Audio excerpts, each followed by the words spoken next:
dan segala sesuatu telah diletakkannya di bawah kaki Kristus. Dan ia telah diberikannya kepada jemaat sebagai kepala segala yang ada. Jemaat yang adalah tubuhnya, yaitu kepenuhan Dia yang memenuhi semua dan segala sesuatu.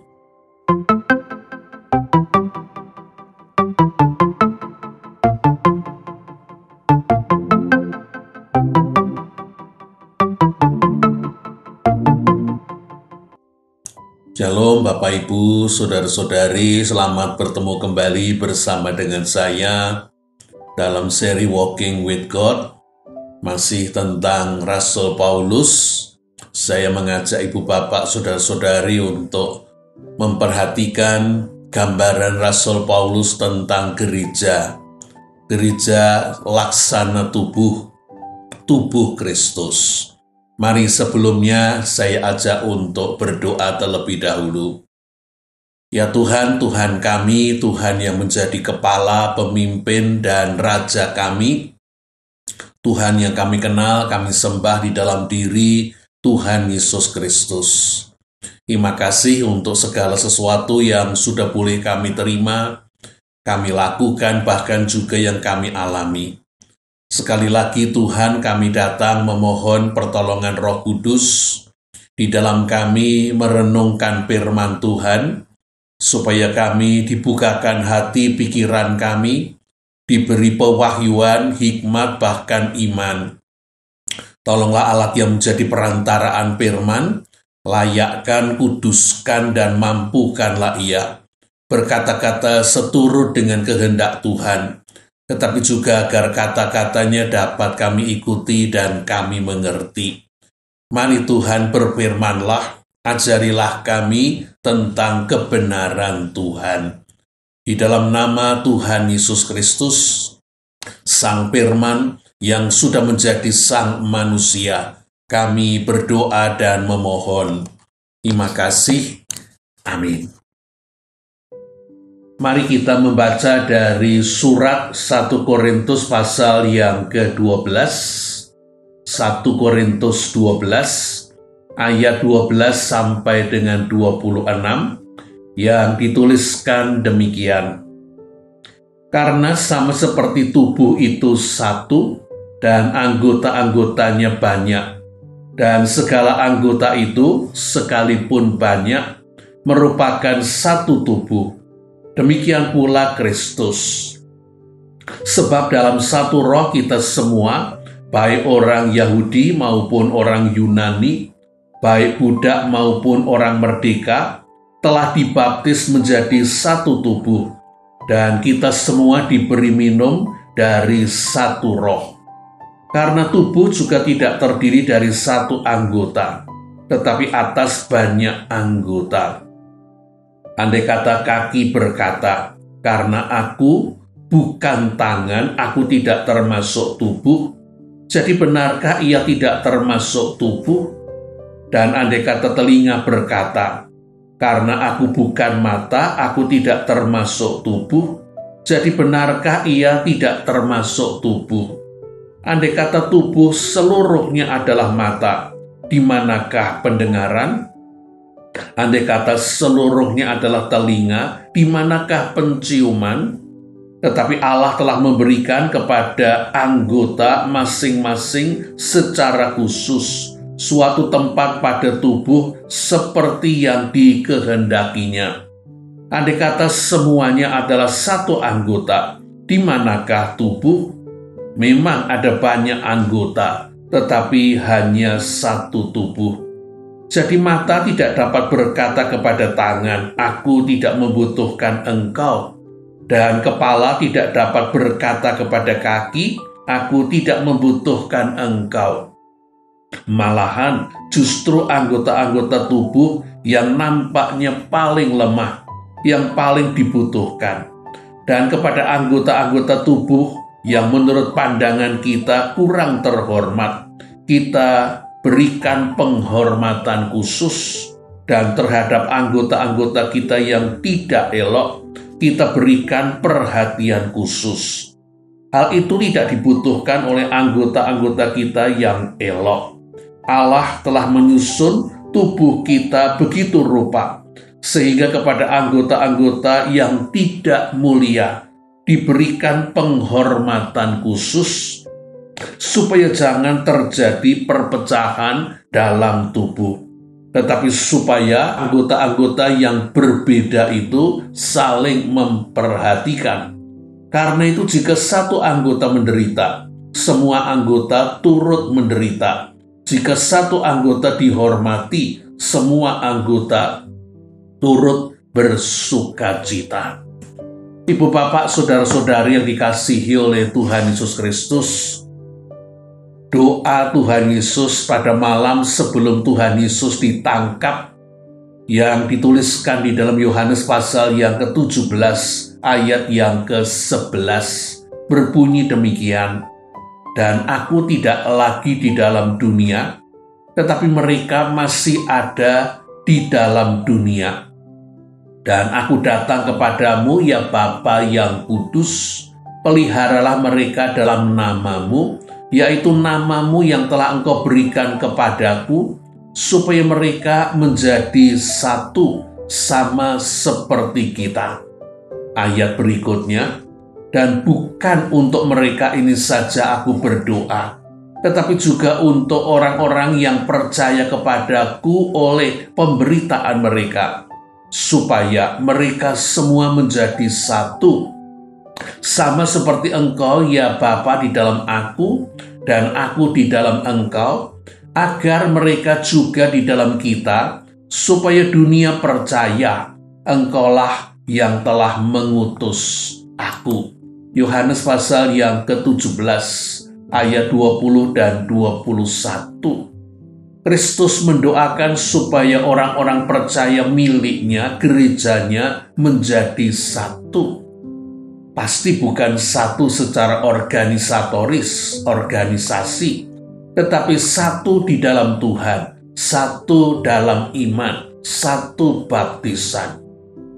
Dan bagaimana realisasi doa Kristus ini? Apakah diupayakan dan diperjuangkan oleh orang-orang percaya? Apakah gereja-gereja mengusahakan kesatuan dan berusaha menampakkan kesatuan dalam Kristus? Bukankah yang terlihat justru pemisahan-pemisahan dan perselisihan-perselisihan karena masing-masing denominasi membanggakan merek mereka sendiri dan cenderung merendahkan kelompok denominasi yang lain? Mari kita belajar dari pengalaman Rasul Paulus.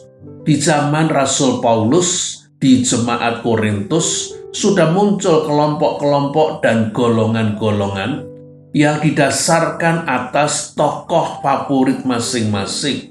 Sehingga ada yang menyebut dirinya golongan Paulus, ada yang menyebut dirinya golongan Apolos, ada yang menyebut dirinya golongan Kefas, bahkan ada yang menyebut dirinya golongan Kristus. 1 Korintus 1 ayat yang ke-12 maupun juga 1 Korintus 3 ayat yang ke-4.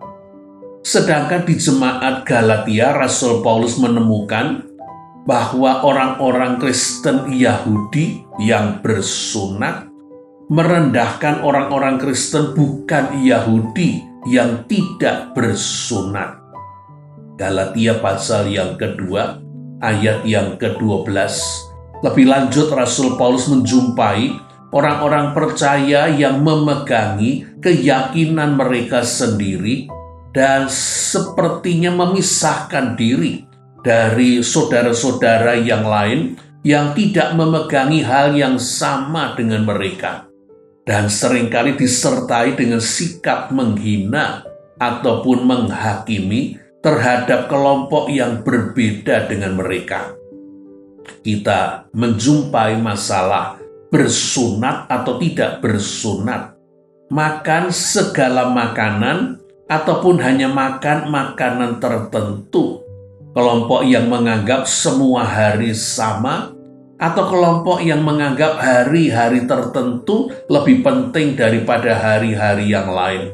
Demikian juga kelompok yang merasa mereka memiliki karunia-karunia supranatural, dan kelompok yang sepertinya tidak mengandalkan, mungkin juga tidak diberi karunia-karunia supranatural, tetapi mereka mementingkan pelayanan kasih.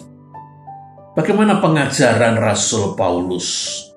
Rasul Paulus dengan tegas mengajarkan bahwa semua orang percaya mendapatkan pendamaian dan perdamaian dengan Allah oleh karena Kristus disalibkan, bukan oleh karena Rasul Paulus ataupun Apolos ataupun Kefas yang sudah disalibkan bagi mereka. Bukan.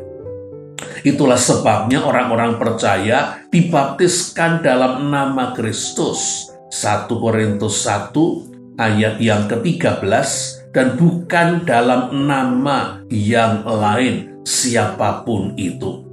Lebih lanjut, Rasul Paulus menegaskan bahwa baik dirinya maupun Apolos maupun Kefas hanyalah pelayan-pelayan Tuhan yang diberi tugas untuk menanam ataupun diberi tugas untuk menyiram. Jadi yang penting bukanlah mereka yang menanam ataupun menyiram, tetapi Tuhan yang memberi pertumbuhan. 1 Korintus 3 ayat 6 sampai dengan 8. Tuhan yang memberi kehidupan.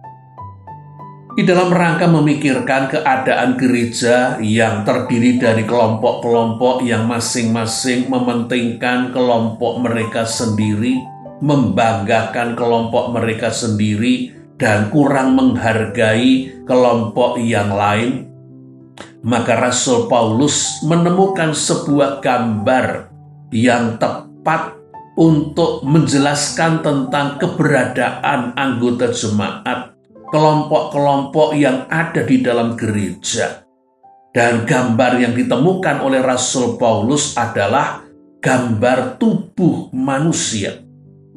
Seperti tubuh manusia, tubuh kita terdiri dari banyak anggota-anggota tubuh yang berbeda satu terhadap yang lain, berbeda bentuk maupun berbeda fungsi. Tetapi seluruh anggota tubuh kita ini adalah bagian dari tubuh, mesti tunduk dan dikelola, diperintah oleh kepala, bahkan melakukan fungsi mereka untuk kepala. Jadi Rasul Paulus hendak mengatakan bahwa sama seperti tubuh tunduk kepada kepala, demikian juga gereja mesti tunduk kepada Kristus, kepala tubuh. Di dalam Efesus 1 ayat 22 dan 23, Rasul Paulus menuliskan, dan segala sesuatu telah diletakkannya di bawah kaki Kristus, dan ia telah diberikannya kepada jemaat sebagai kepala segala yang ada. Jemaat yang adalah tubuhnya, yaitu kepenuhan Dia yang memenuhi semua dan segala sesuatu. Jadi seluruh anggota tubuh tunduk dan dikendalikan oleh kepala. Demikianlah seluruh gereja dan setiap orang Kristen harus tunduk kepada kepala kita, yaitu Kristus. Karena itu, tentang orang-orang di jemaat Kolose yang meributkan soal makanan atau minuman, hari raya, bulan baru, maupun hari Sabat, Rasul Paulus menyebutnya sebagai anggota tubuh yang tidak berpegang teguh kepada kepala. Anggota-anggota semestinya adalah berpegang teguh kepada kepala, dari mana seluruh tubuh yang ditunjang dan diikat menjadi satu oleh urat-urat dan sendi-sendi menerima pertumbuhannya. Kolose 3 ayat 16 sampai dengan 19.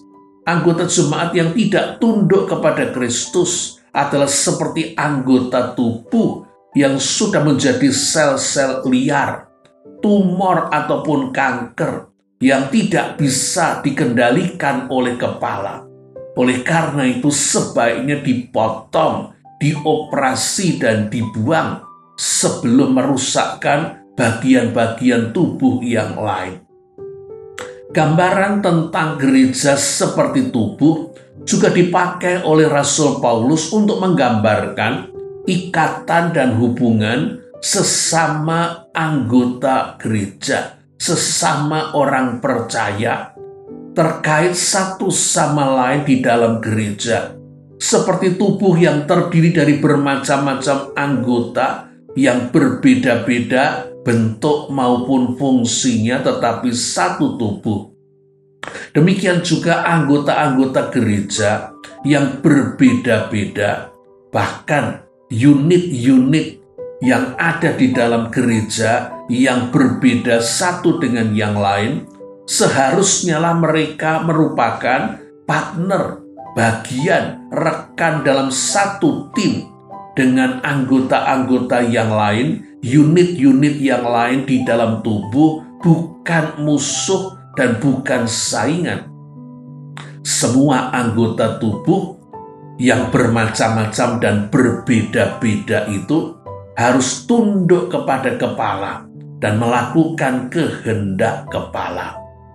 Di dalam 1 Korintus 12 ayat yang ke-12 yang saya bacakan tadi, Rasul Paulus mengatakan, karena sama seperti tubuh itu satu dan anggota-anggotanya banyak, dan segala anggota itu sekalipun banyak merupakan satu tubuh, demikian pula Kristus.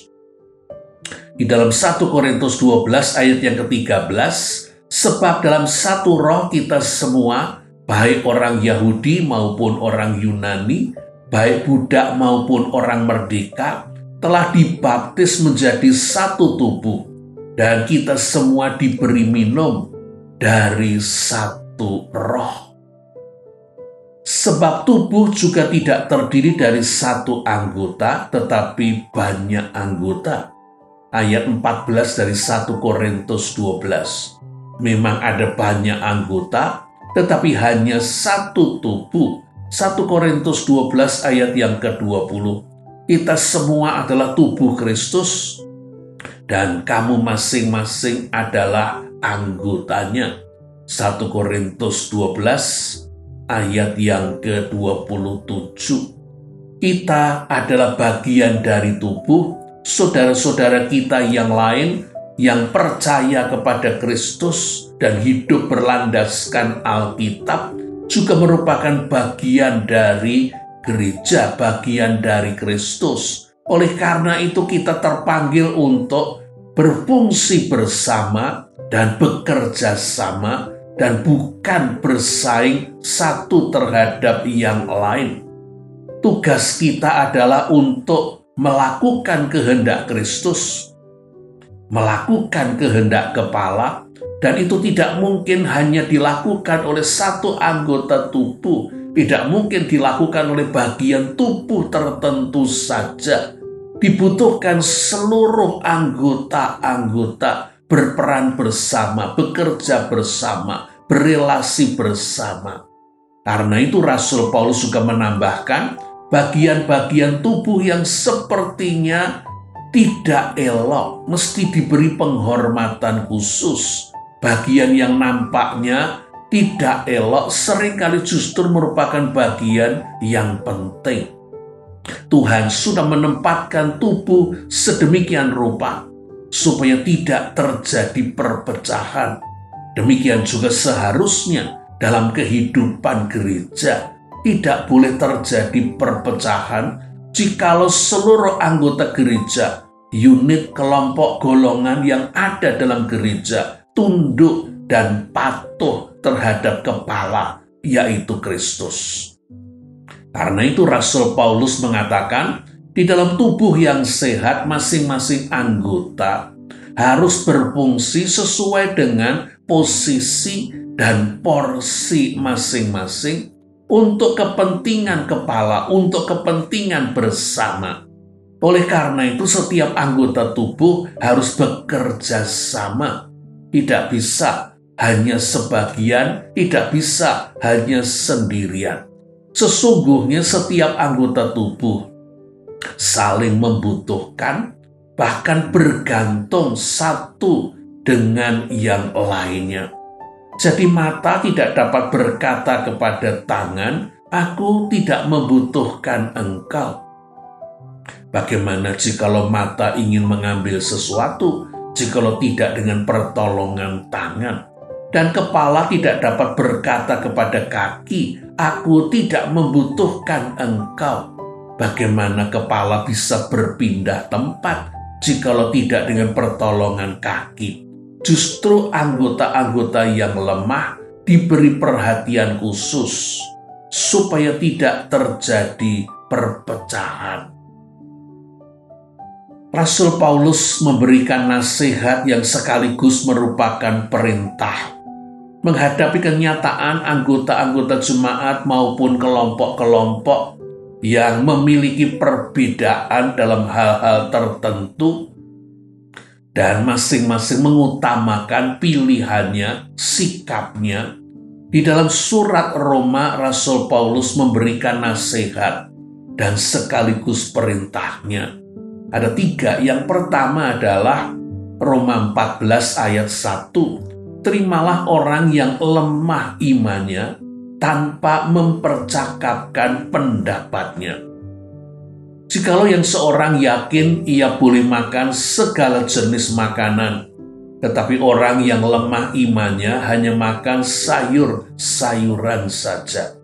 Siapa yang makan jangan menghina yang tidak makan, dan siapa yang tidak makan jangan menghakimi yang makan, sebab Allah telah menerima orang itu.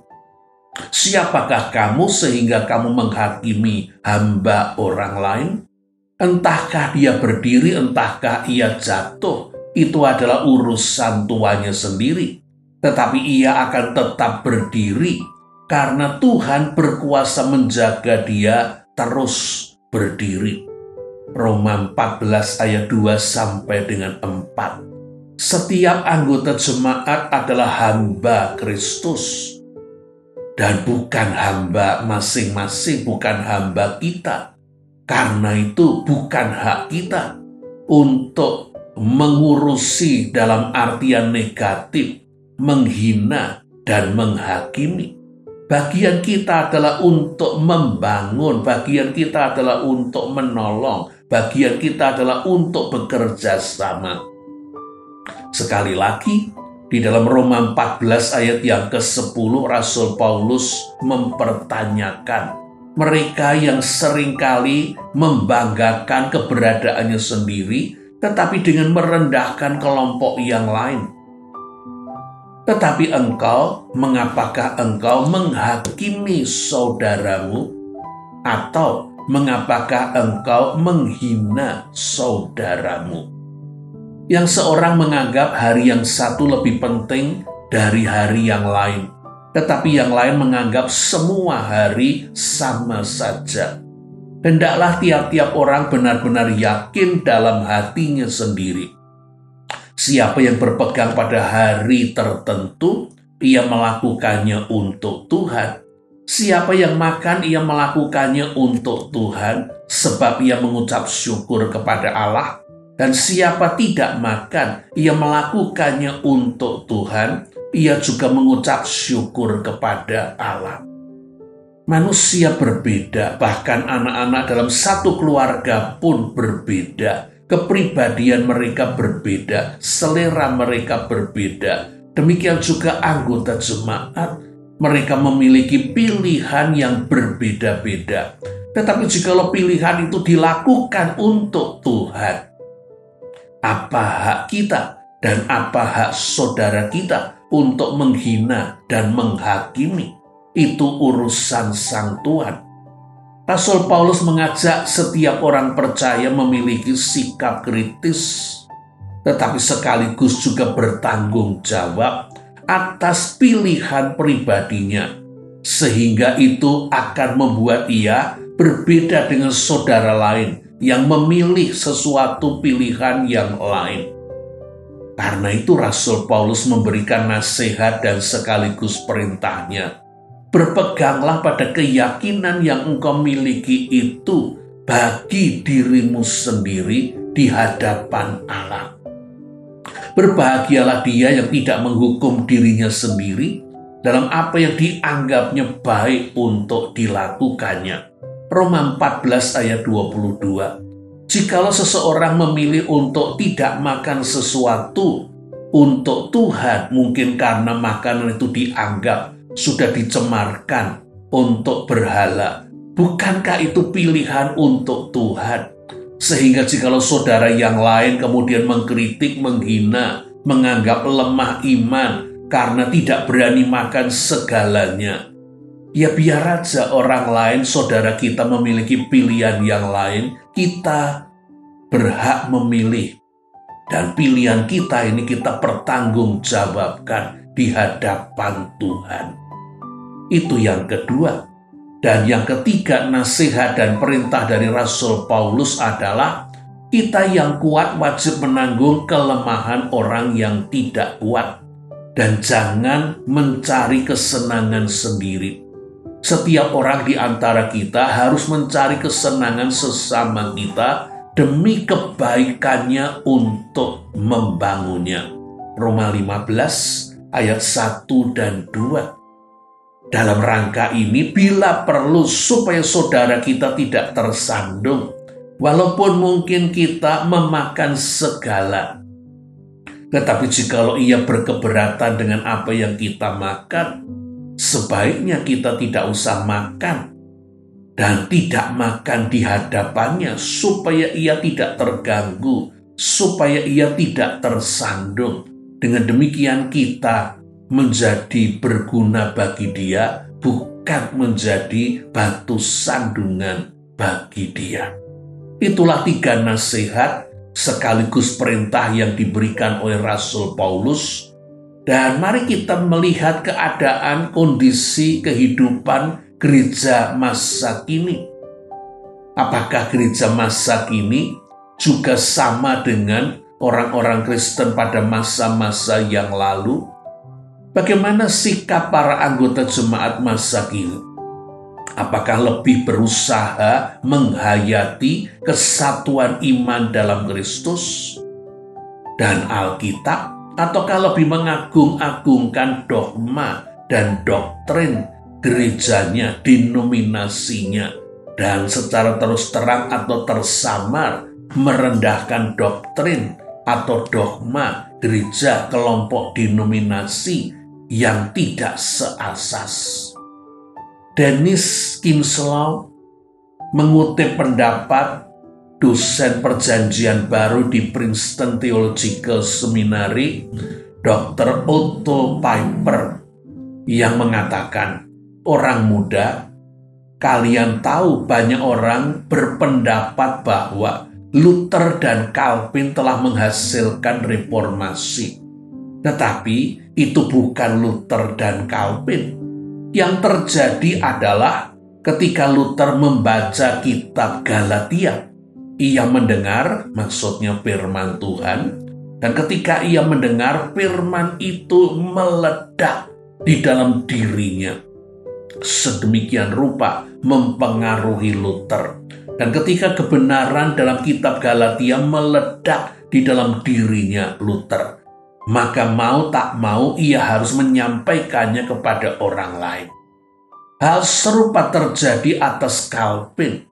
Jemaat Calvin tahu apa yang akan dikhotbahkan Calvin pada minggu berikutnya, karena Calvin selalu berkhotbah mulai dengan ayat terakhir ia berhenti pada minggu yang lalu.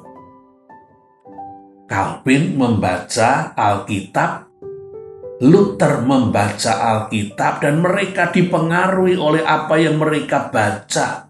Dan ketika mereka kemudian menceritakan, membagikannya, itulah yang menyebabkan reformasi. Dr. Piper melanjutkan, tragedi besar dari reformasi ialah ketika Luther wafat, maka Melanchthon, yang bisa dikatakan muridnya, menyunting tulisan Luther. Dan ketika Calvin wafat, Theodor Best menyunting tulisan Calvin. Melanchthon mendorong rakyat Jerman untuk membaca Alkitab agar menemukan doktrin Luther di dalamnya. Sedangkan Beza mendorong rakyat Jenewa untuk membaca Alkitab agar menemukan ajaran Calvin. Dengan demikian firman Tuhan dilumpuhkan. Itu kata-kata dari Dr. Piper bahwa orang-orang membaca Alkitab bukan untuk menemukan seluruh kebenaran Alkitab. Tetapi seperti kata-kata Dr. Piper, Melanchthon mendorong orang membaca Alkitab untuk menemukan doktrin Luther. Dan Theodor Beza mendorong orang membaca Alkitab untuk menemukan doktrin Calvin. Padahal doktrin Luther dan doktrin Calvin bukan mencakup seluruh kebenaran Alkitab. Di zaman kita sekarang ini ada banyak denominasi gereja. Gereja Katolik, gereja Ortodok, gereja Lutheran, atau mungkin juga disebut Wesleyan, gereja-gereja Presbyterian, gereja Armenian, gereja Pantekosta, dan nanti dengan perkembangannya dan gereja karismatik. Apakah mereka berpegang pada Alkitab keseluruhannya atau hanya berpegang pada doktrin dogma yang mereka pilih? Kita bersyukur atas penemuan Luther, atas penemuan Calvin, atas penemuan tokoh-tokoh yang hidup sebelum kita. Tetapi kebenaran yang mereka temukan dan yang kemudian mereka ajarkan baru sebagian dari isi pengajaran Alkitab. Jadi jika kemudian para pengikut denominasi tertentu memegangi hanya dogma dan doktrin gerejanya dan merasa sudah memegangi seluruh kebenaran Alkitab, bukankah hal ini tidak benar? Sama sekali tidak benar.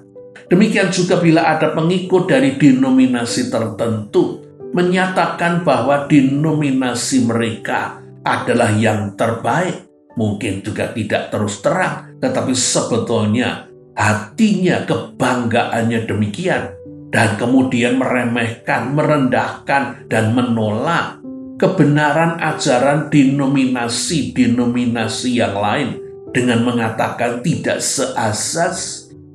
Bukankah ini seperti kata dalam tempurung? Bagaimana kita harus memperlakukannya? Yang harus kita pelajari dan kita pegangi bukan hanya dogma dan doktrin denominasi gereja kita, tetapi keseluruhan Alkitab.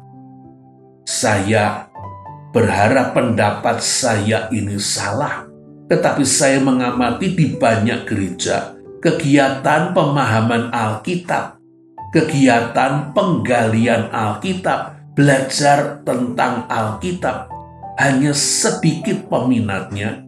Bahkan banyak gereja sama sekali tidak memiliki aktivitas ini, yaitu mempelajari firman Tuhan.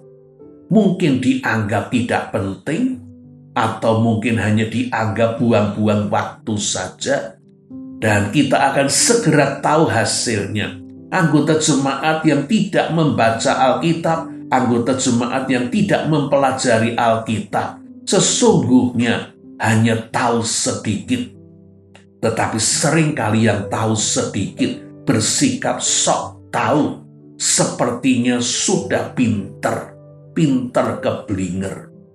Nasihat Rasul Paulus menyadarkan kita supaya kita bersedia untuk menerima denominasi yang berbeda, gereja-gereja yang melandaskan kebenaran di atas Kristus sebagai penebus, sebagai pemimpin dan raja kita, dan hidup mereka beralaskan Alkitab, walaupun doktrin, dogma, tekanan yang mereka yakini berbeda dengan kita.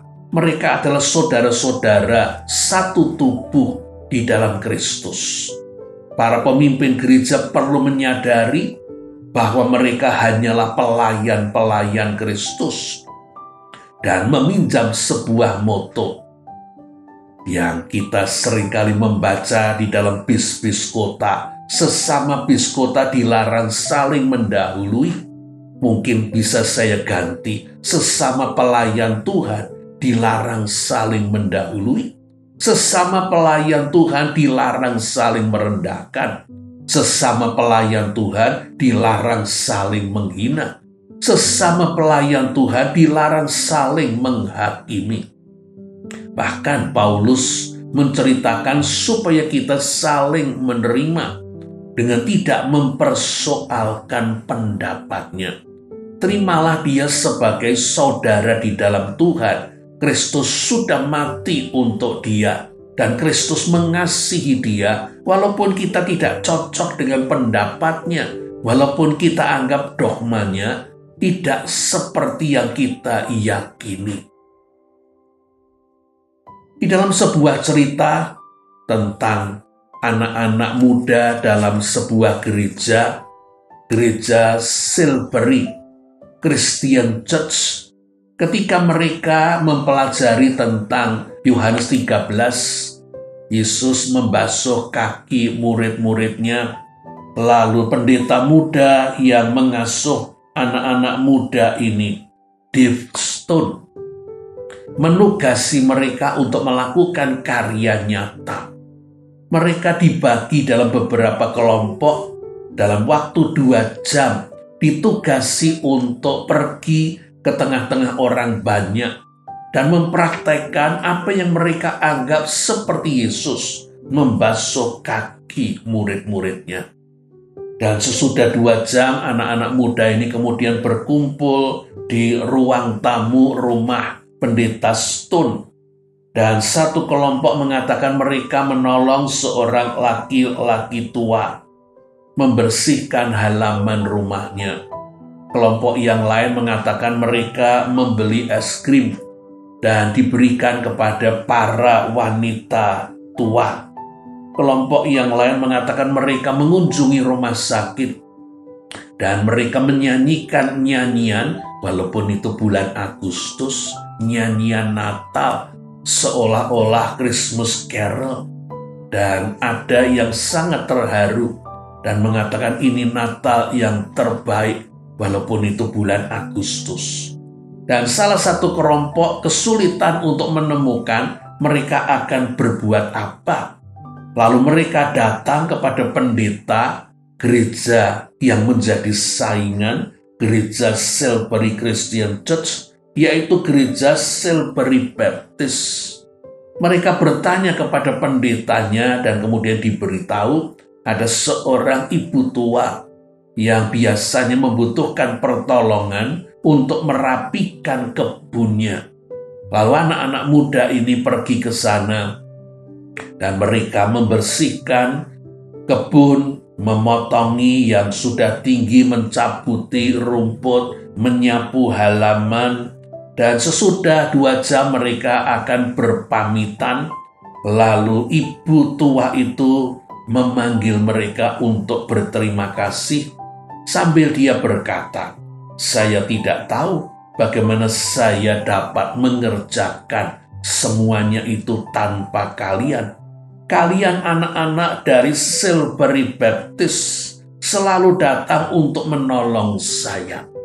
Ketika kata-kata wanita ini dilaporkan dalam pertemuan dengan pendeta Stone, dia segera terganggu dengan kata-kata, "Kalian dari gereja Silbury Baptist," sehingga pendeta Stone kemudian mengulangi Silbury Baptist. Lalu dia menambahkan dengan mengatakan, "Mestinya kalian akan segera menjelaskan bahwa kalian dari gereja Silbury Christian Church." Tetapi anak-anak muda ini kemudian mengatakan, "Mengapa? Tidak, kami tidak menjelaskan. Kami rasa itu bukan masalah." Pemimpin gereja mempermasalahkan soal pentingnya menonjolkan merek gerejanya. Tetapi anak-anak remaja tidak merasa itu sesuatu yang penting untuk dipermasalahkan. Yang penting adalah melakukan tindakan kasih, dan tindakan kasih ini didorong oleh kasih Kristus, dan tindakan kasih ini dilakukan untuk Kristus. Pemimpin-pemimpin gereja butuh untuk belajar. Yang penting bukan merek gereja, yang penting bukan denominasi gereja, yang penting adalah Kristus. Kita perlu mengusahakan kesatuan tubuh Kristus. Pastilah bukan kesatuan yang seragam uniform, tetapi kesatuan dalam perbedaan, kesatuan dalam kepelbagian, seperti pelangi yang terdiri dari beberapa warna. Karena tubuh terdiri dari banyak bagian yang berbeda-beda, tetapi semuanya berfungsi untuk kepala. Demikian juga gereja terdiri dari berbagai-bagai denominasi, tetapi semuanya yang berlandaskan Kristus dan Alkitab adalah satu tubuh, yaitu tubuh Kristus. Apakah kita tunduk kepada kepala kita, yaitu Kristus, dan memegangi sabdanya dalam Alkitab, seluruh Alkitab, lebih daripada kita memegangi dogma dan doktrin gereja denominasi kita? Apakah saudara sering terpicu untuk menghakimi atau menghina gereja yang lain? Apakah saudara gemar membangga-banggakan ajaran dan keberadaan denominasi gereja saudara dengan secara tersamar atau bahkan dengan terus terang merendahkan ajaran dan keberadaan denominasi gereja yang lain? Rasul Paulus mempertanyakan, siapa kita, siapa saudara, sehingga kita menghakimi dan menghina hamba-hamba, pelayan-pelayan, pengikut Kristus. Sesama pelayan dilarang bersaing, sesama pelayan dilarang saling menghina, sesama pelayan diharuskan tunduk kepada Kristus dan bekerja sama dan saling bergantung dan membangun, melayani keinginan Kristus, membangun dunia ini. Kiranya kita memiliki gambar gereja sebagai tubuh Kristus yang lengkap, bukan gereja hanyalah denominasi kita. Salah. Kiranya Roh Kudus membuat kita semakin berpikiran sebagaimana Rasul Paulus. Kita adalah anggota dari tubuh yang besar dan luas dan kaya dan bervariasi.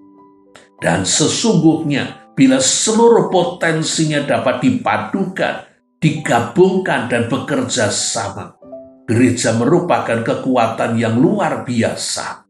Sehingga Kristus mengatakan alam maut pun tidak akan dapat menjatuhkan gereja. Kiranya sebagai pribadi, kita juga memiliki toleransi dan ketundukan. Toleransi atas mereka yang kita anggap dari denominasi yang memiliki doktrin dan dogma yang berbeda. Tetapi terutama ketundukan kepada Kristus. Jangan menghakimi hamba-hamba Kristus karena mereka bukan hamba kita dan kita sama sekali bukan tuan atas mereka.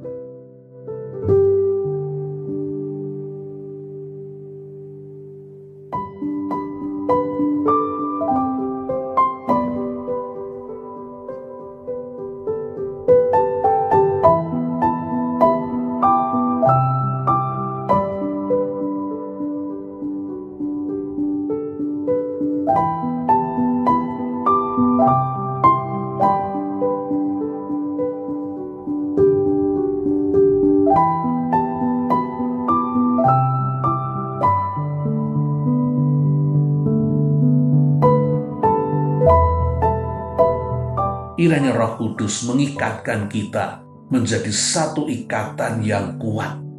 dan yang berguna dan menjadi berkat. Amin.